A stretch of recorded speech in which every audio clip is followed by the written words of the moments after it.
예, 주일 주기도문 강의 4번째 시간입니다. 기도하고 계십니까? 네. 예수님께서 제자들에게 기도를 가르쳐 주셨습니다. 기도는 우리 마음의 간절한 바람을 하나님께 아뢰는 것입니다. 우리가 흔히 생각할 때 우리 마음의 바람, 그러니까 내 마음은 당장 눈에 보이지 않고 또 내가 드러내지만 않는다면 다른 사람에게 부담을 주거나 또 다른 사람에게 피해를 주는 것도 아닌데 그저 내 마음을 솔직하게 하나님께 아뢰면 되지 않겠나. 그냥 들어주시면 좋지 또 뭘 이렇게 가르치시냐. 뭐 이렇게 지도까지 하시고 예수님은 기도를 교육하셨나. 자, 이렇게 생각할 수 있습니다. 자, 그런데 우리의 큰 전제가 무엇이냐 하면 내 마음의 바람이라고 할 때 만약에 나의 마음이 건강하지 않은 상태다. 내가 마음이 병들고 뭔가 왜곡되어 있는 그런 상태에서 내가 구하는 것마다 하나님이 나에게 들어주신다. 자, 그게 기도 응답이 될 수 있을까요? 내가 병든 상태에서 내가 뭔가를 열심히 바라는데 하나님이 그것을 무한정 들어주시는 것은 어찌 보면 저주에 가깝습니다. 제가 이전에 학교에 근무할 때 처음에는 그 학교가 미션 스쿨이 여학생 중심의 여학교였습니다. 나중에는 남녀 공학으로 전환이 되었습니다. 근데 여학생들이 있을 때 학교 안에 구내 매점이 있잖아요. 그 앞에 비둘기들이 진짜 많더라고요. 얘들이 맨날 거기에 모여서 기다립니다. 뭘 기다리냐 하면 여학생들이 매점에서 구매한 그 과자들 그걸 좀 흘리거나 아니면 그걸 좀 떨어뜨리면 그 비둘기들이 그걸 정말 먹는 거예요.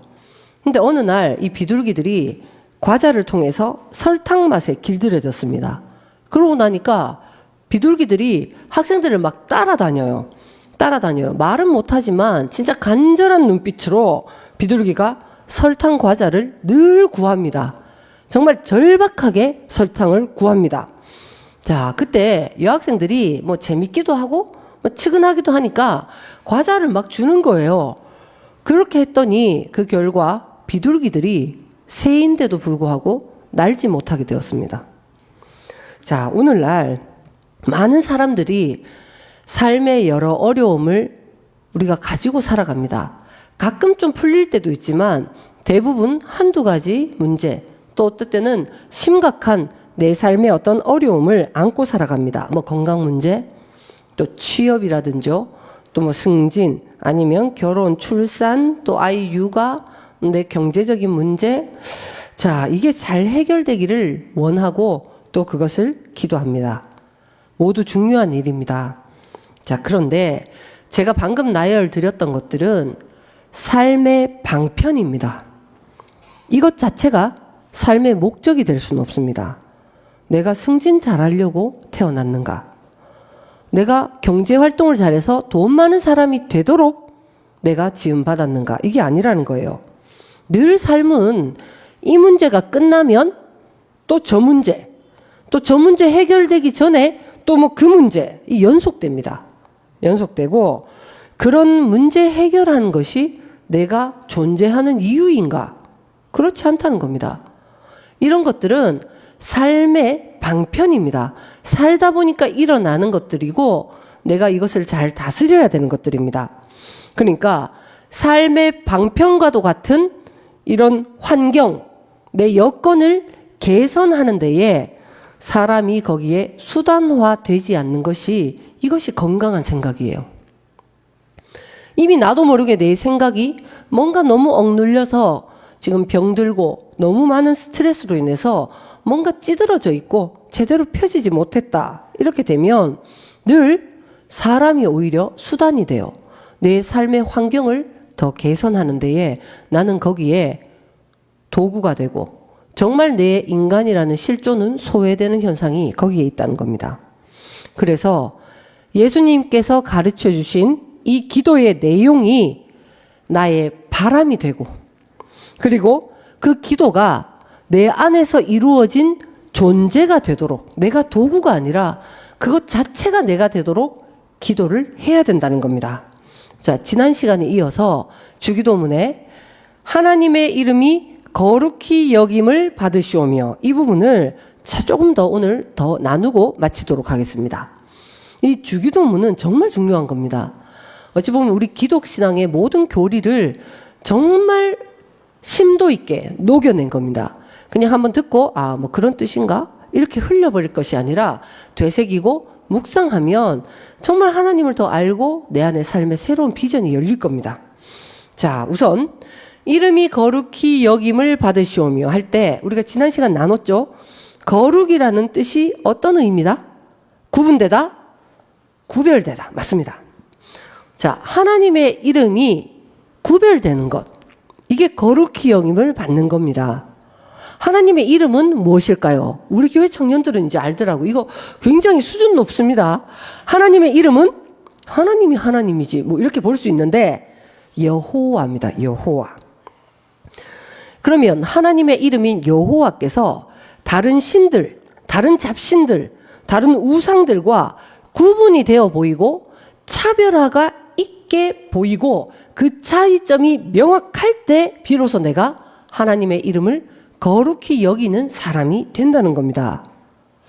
여러분 구약시대 때 하나님이 민족의 지도자 모세 있죠.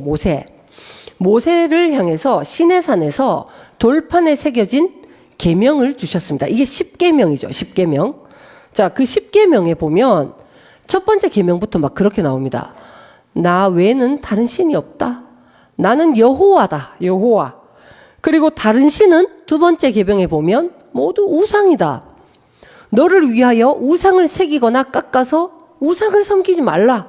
이게 모세에게 주신 10계명의 첫째 계명, 둘째 계명 막 이렇게 이어집니다. 그러니까 하나님을 섬기고 여호와를 섬기는 사람은 우상을 만들어 섬기면 안 된다는 거예요. 우상을 절대 섬겨서는 안 된다. 자, 그러면 우리가 이렇게 생각할 수 있습니다.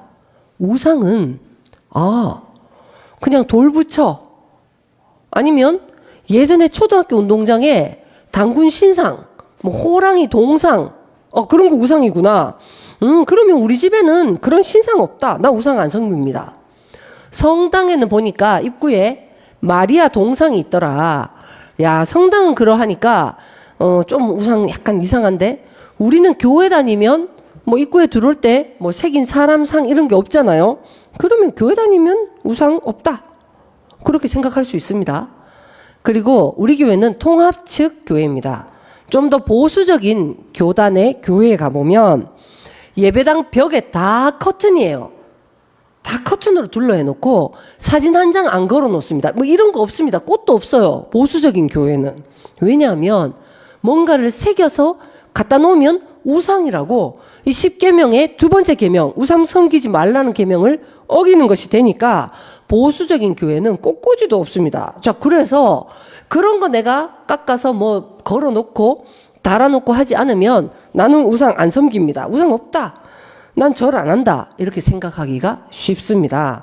자, 그런데 하나님은 늘 우리가 겉으로 어떻게 행동을 하느냐 이것보다도 내 중심을 보시는 분이에요.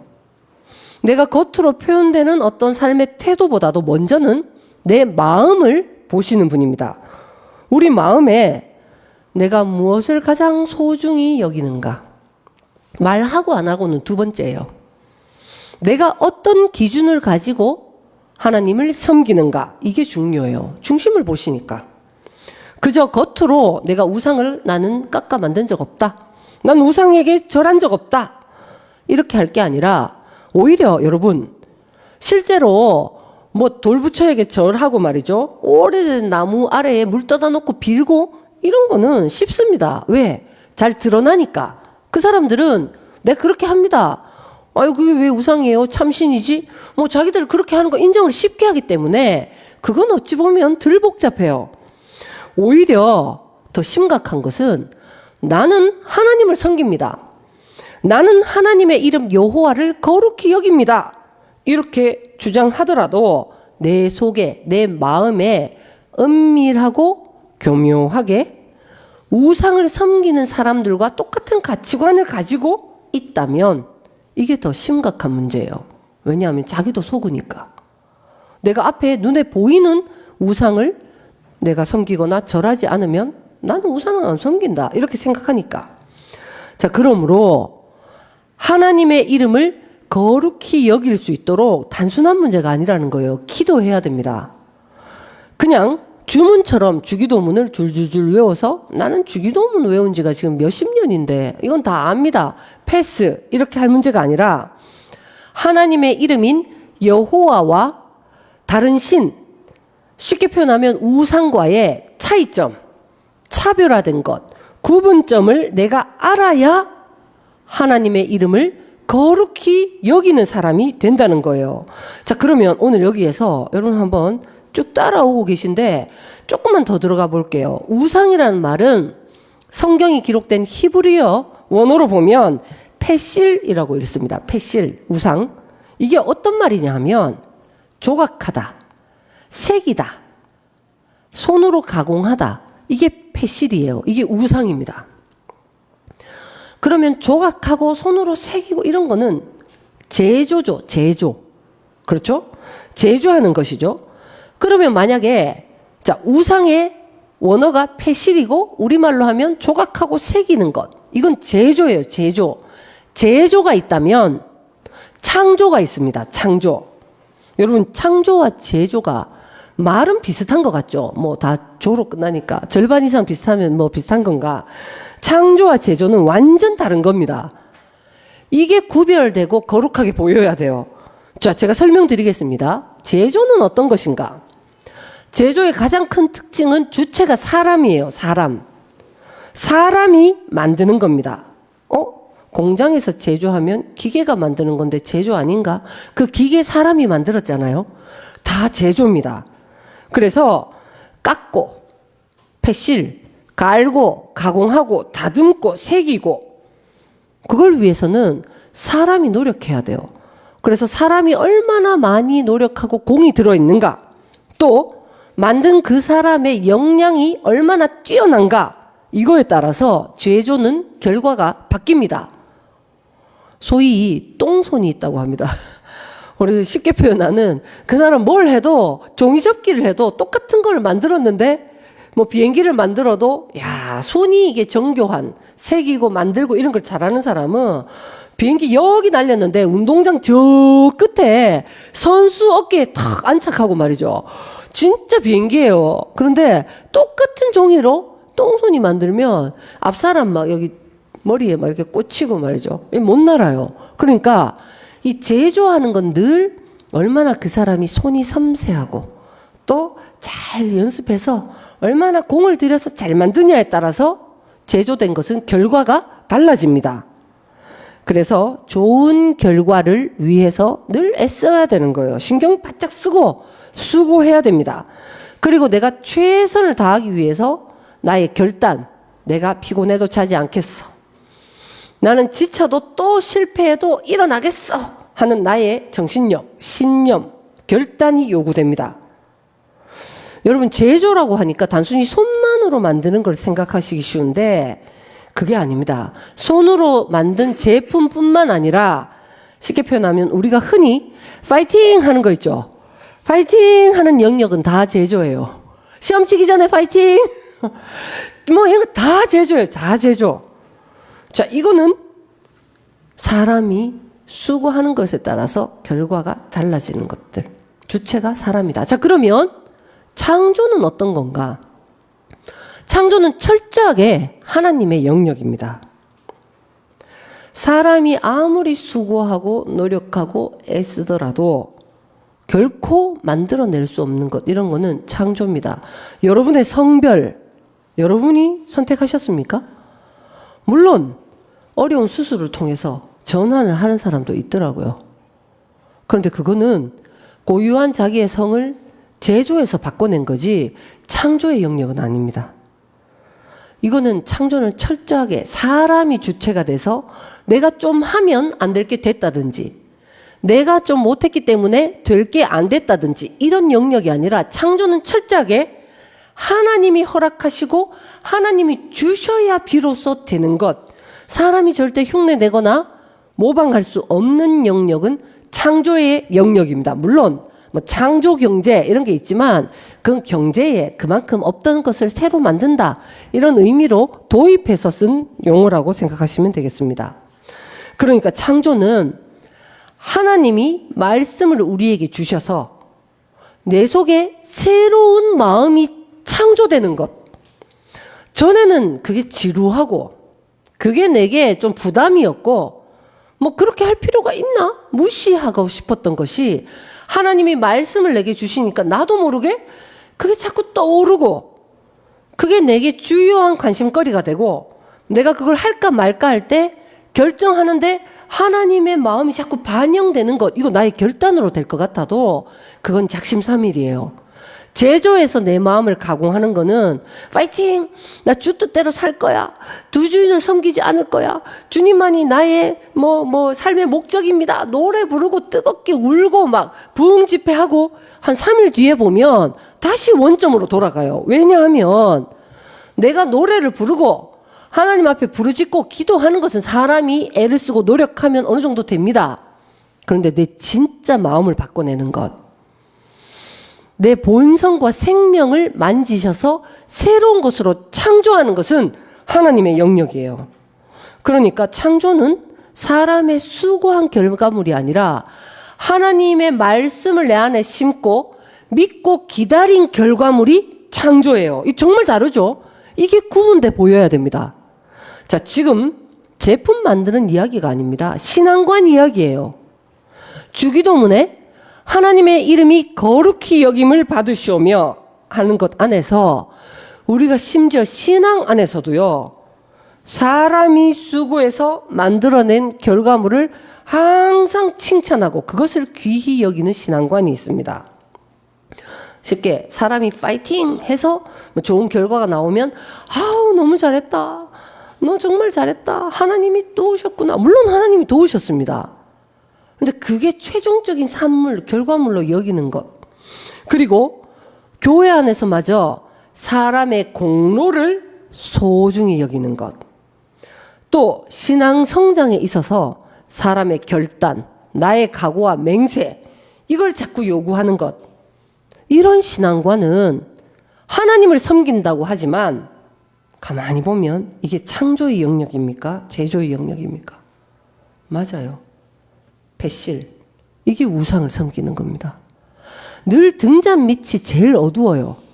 그래서 예수님 당시에는 오히려 세상 사람들은 자기들이 하나님을 떠난 걸 좀 알고 조금 두려워하고 그래도 어쩔 수 없다 이렇게 산다면 하나님을 최선을 다해서 섬긴다라는 유대주의자들이 예수님이 오시면 가장 큰 책망을 받았던 이유가 이거예요. 자기들은 잘하고 있다고 생각하니까. 교회 안에서 무엇을 부러워하고 무엇을 높이 인정하고 존경할 것인가? 나는 무엇을 귀히 여기고 기도하고 바랄 것인가? 만약에 내가 제조의 결과물, 제조의 영역을 더 자랑스럽게 여긴다면 그 우상 섬기고 있는 거예요. 만약에 예를 들어 보겠습니다. 제가 만약에 농사를 짓습니다. 호박이든 포도든 제가 농사를 만약에 짓는다고 예를 들어 보겠습니다. 농사 짓는 사람이 저가 땅도 사러 가야 되겠죠. 계약도 제가 가야 됩니다. 성령이 따로 계약해 주진 않습니다. 제 몸을 움직이고 또 땅도 기경해야 돼요. 묵은 땅을 뒤집어 엎어야 됩니다.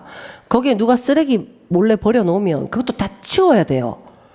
그리고 단단한 돌이 있으면 깨어서 흙으로 만들든지 아니면 드러내고 또 쓸데없이 움푹 빠진 것은 다 골아줘야 되고 거기에 퇴비 줘야 되죠. 자, 수고를 사람이 해야 됩니다. 농사 지을 때. 최선 다해야 됩니다. 정말. 자, 그런데 요런 게 바로 사람이 해야 되는 것. 어찌 보면 농사에 있어서 제조의 영역이라면 이제 농사 준비가 어느 정도 됐습니다. 그러고 나서 씨를 딱 뿌리고 나죠. 그러면 씨가 그 다음에 계속 자고 깨고 하는 사이에 씨에서 떡잎이 탁 나오고 그리고 그 씨로 인해서 줄기가 나고 꽃이 피고 또 열매가 맺는 것. 이건 저절로예요. 저절로. 죄가 막 해가지고 막 떡잎 막 이래가지고 떡잎이 나오느냐? 아니에요. 이건 철저히 이제는 사람이 할 거 다 했고 씨가 온전하다면 믿고 심겨서 믿고 씨로부터 저절로 호박이든 포도든 호박이 노란 빛깔이든 죽을 해먹으면 구수하고 달달한 맛이든 이거가 나올 거라는 걸 믿고 기다리는 것. 이거는 사람이 하는 것 같아도 하나님이 하시는 거예요. 저절로. 이게 바로 창조의 영역입니다. 여기에서 여호와의 이름을 거룩히 여긴다. 다른 신과 구분되는 것. 내가 늘 제조를 소중하게 여길 것인가? 제조를 늘 집중하고 제조하는 그 결과에 대해서 늘 집착할 것인가? 아니면 내가 수고하더라도 땀을 흘리더라도 창조에 대해서 내가 할 수 없는 씨로 말미암아 어떤 열매가 나오고 정말 그게 확대 재생산되는 이 영역을 내가 소중히 여길 것인가? 이 창조예요. 이 가치관의 선택에 있어서 내가 뭐를 선택할 것인가? 여러분 학교 생활, 직장, 심지어 자식 농사, 목회, 교회 다 마찬가지입니다. 사람이 합니다. 학교도 내가 가는 거죠. 수업 시간에 졸려도 내가 참아야 돼요. 내가 안 참으면 그냥 엎드려지는 겁니다. 아이들 기를 때 엄마가 밥 먹여야 돼요. 기저귀 갈아주고 또 부모가 학비도 지원해야 되죠. 애 울면은 업고 병원 가야 되죠. 목회자는 말씀 전해야 되죠. 떡볶이 사 먹여야 되죠. 뭐 밤새 반복하는 무한반복 이야기 때로는 들어야 되죠. 신방도 가야 되죠. 때로는 뭐 쓴소리도 듣죠. 자, 사람이 수고해서 이룬 게 있습니다. 목회 영역에도 자식 기를 때도 직장생활 하실 때도 건강관리 하실 때도 사람이 하는 게 있습니다. 고생합니다. 그런데 이거를 내가 가장 귀하게 여긴다. 이걸 누가 폄하하면 나는 못 견딘다.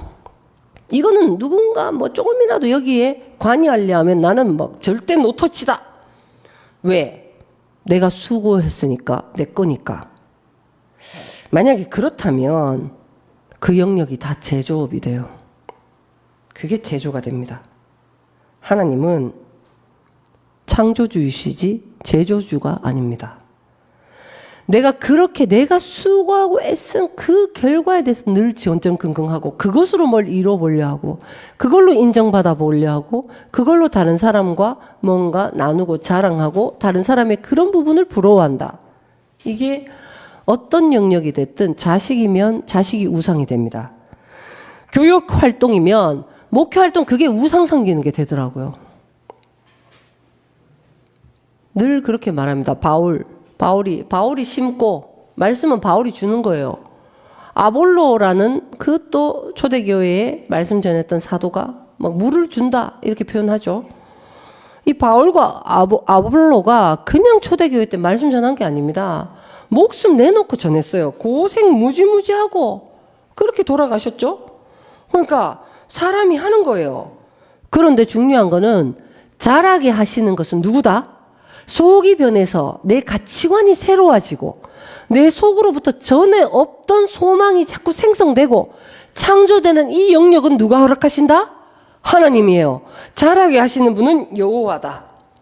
그래서 늘 내 속마음을 참 어제와 다르게 한 달 전과 다르게 예수 믿고 말씀 듣고 내가 이게 이루어질 것이라는 걸 믿고 바란 결과 나오는 그 창조의 산물 이거를 내가 하나님 주신 것으로 가장 귀히 여기고 너에게서도 그걸 보기 원하고 뭐 일이 지금 잘 되고 안 되고 너하고 나하고 동업해서 최선을 다해서 새벽부터 뛰었는데 그 일이 성패 이거 성공할 것인가 실패할 것인가 이걸로 막 일일비하는 게 아니라 그거는 사람이 수고하고 잘 되면 좋겠지만 그게 안 되더라도 그 일을 통해서 뭘 믿고 기다릴 것인가 할 때 내가 어떻게 변하고 하나님을 닮아갈 것인가 이걸 귀히 여길 때 우상을 섬기지 않고 여호와를 섬기는 사람이며 여호와의 이름의 차이점을 알고 여호와의 이름을 거룩히 여기는 사람이 될 것입니다. 부끄러운 저의 고백을 하고 오늘 설교는 마치겠습니다. 저는 몇 번 설명도 드렸지만 신촌평강교회가 두 번째 개척입니다. 첫 번째 개척은 실패했습니다. 뭐 실패라고 표현하는 게 어떨지 몰라도 어쨌든 그 교회는 문을 닫았습니다. 그때 청년들이 한 20명 정도가 삽시간에 모이더라고요. 제가 30대 중반 정도 그렇게 됐는데, 야, 너무너무 사랑스럽더라고요. 야, 내가 낳은 자식이라도 이만큼 좋을까? 진짜 그런 생각이 들고, 근데 이 청년들을 위해서라면 뭐 다 해줄 수 있겠더라고요. 그래서 뭐 모든 것 제 가지고 있는 것, 그때 제 운전 면허증도 없었거든요. 차도 없죠. 그러니까 집에서 막 찜통에 막 뭐 못하는 요리 막 카레라이스 끓이고 막 이게 뭐 부끄러운지도 몰라요. 뭐 찜통 들고 지하철 1호선 타고 막 환승해서 2호선 타고 막 내려가지고 서울대 입구역 가서 이제 그거 막 먹이고 뭐 그렇게 하는데 너무 좋더라고요.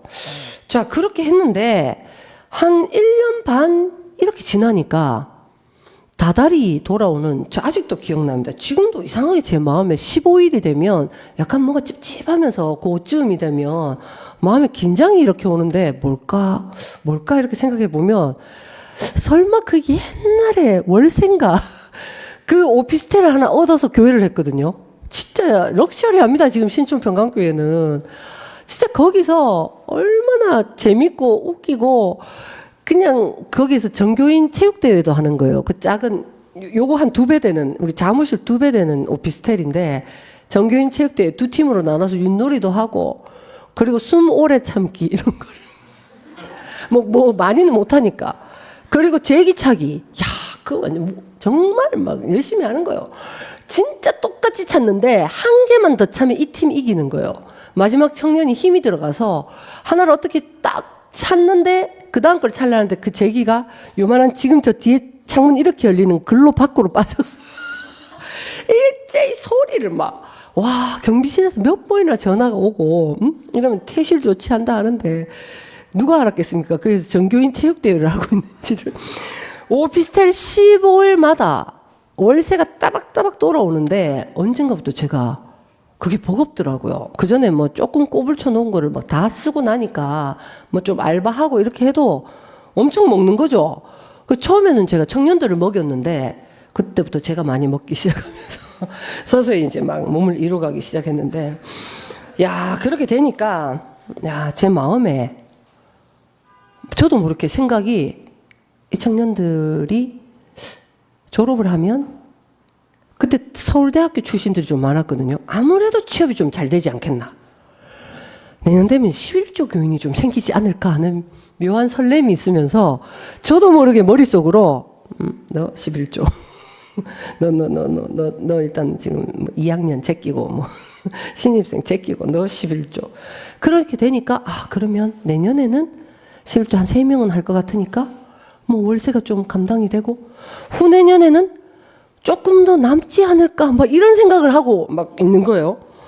그러고 났는데 청년이 오더니 저한테 뭐 전도사님 의논 드릴 게 있습니다. 얘기해봐라. 이러더니 휴학하고 싶습니다. 이러는데 정말 진짜 제가 좀 이렇게 좀 강하게 생겼잖아요. 눈썹도 좀 진하고 진짜 웃을 수 없더라고. 눈에서 정말 제 눈에서 뭔가 뿜어져 나가는 게 저도 느껴지는 거예요. 그리고 또 어떤 청년이 뭐 저하고 진짜 친했거든요.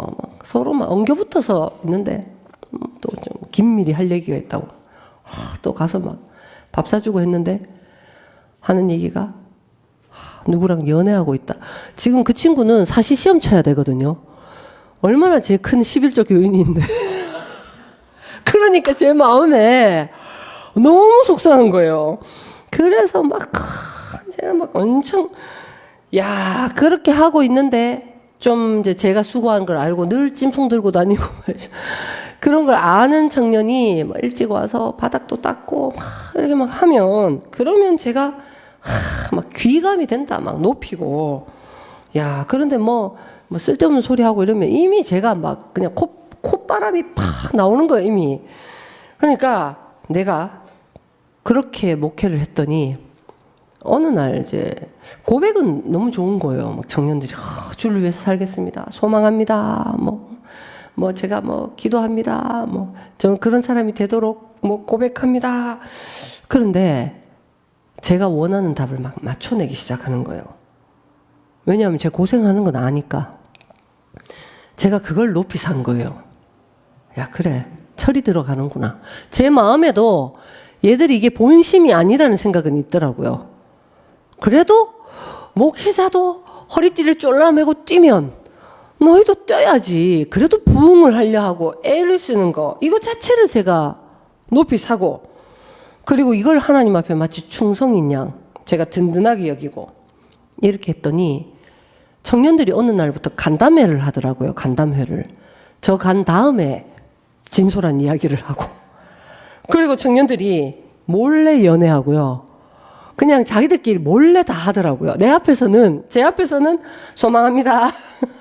이렇게 하는 것을 좋아합니다. 오늘 딱 설교 듣고, 가장 제조는 하지 않겠습니다. 이런 식으로. 야, 그래서 결국 그 청년들이 어느 날 막 대동단결해서 저한테 막 원망을 퍼부어대는데, 진짜 제가 못 견디겠더라고요. 너무너무 속상하고, 어떻게 이렇게 배은망덕할 수 있는가. 그래서 제가 이제 하여튼 그렇게 되면서 첫 번째 이제 뭔가 이렇게 교회를 작지만 이렇게 시작했던 것은 저에게 큰 교훈을 남기고 끝이 났습니다. 한동안은 그 사건에 대한 의미가 제게 해석이 안 되는 거예요. 아, 내가 좀 그래 심했지. 그렇지만 상황이 있잖아. 너희가 좀 버릇 없었지. 그런데 언제까지 버릇 없을 건데 이런 게 해결이 안 되더라고요. 그런데 정말 제 마음에 내가 우상을 어느새 조각하고 있었구나.